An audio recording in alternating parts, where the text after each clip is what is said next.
Khanna, Democrat of California, whose district includes communities in Silicon Valley. Congressman, thank you for joining us this morning.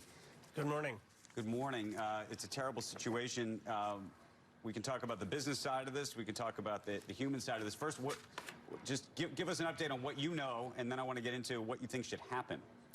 Well, it's devastating for many people across California. Many are without power. Of course, homes have been destroyed by these fires.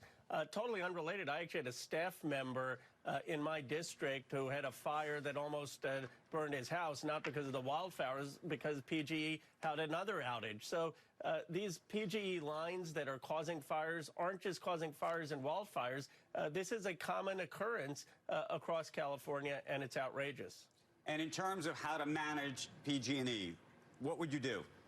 I would have them as a public utility. The facts are very clear. They have failed to make investments in the upgrading of their infrastructure. The regulators have been way too loose. There's not enough accountability. It's time for the state to take ownership of PG&E and make sure that they are doing what they need to do to keep the power on and to keep people safe. I mean, in the 21st century, when you have a state that has Apple, Google, Tesla in it, there is no excuse that we can't get power to our people on a regular basis. Congressman, I'd argue that there are decades and decades of underinvestment in the infrastructure there. If the state takes over, where do you get the money to make those much-needed investments? Well, we need to have state investment, and we also need to have federal investment. The reality is that we have underinvested in the smart grid. We have underinvested both as a state and as a federal government. But those are investments that were needed, and we need to invest more in forest management. We did not have the prescribed fires that were necessary. We did not have the brush clearing that was necessary. This has been a decades of neglect process that has led to this crisis. Do you have any idea how much you might need for that? What kind of funding? You know, I want to look at the experts to see what the cost would be, but it's probably going to be in the billions of dollars. I mean, there has been systematic neglect in the infrastructure and in the forest management. Congressman, could you see either a public-private partnership or a way to incentivize a series of companies to come into the state, perhaps to compete against each other and to invest?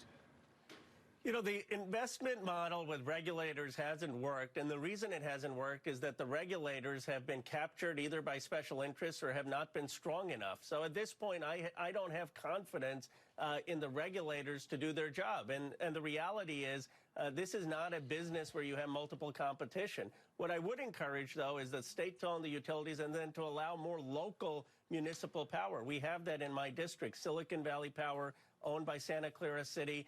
If we could get more cities to have municipal power, that would be good. But I hope the governor will call for making PG&E a public utility. I'm just trying to understand how you're going to ultimately finance it and whether there is some form of a public-private partnership where you bring in some private money, perhaps, to help you fund it. Of course, it becomes a toll then, and I imagine there'll be questions there. But you don't see even an opportunity there.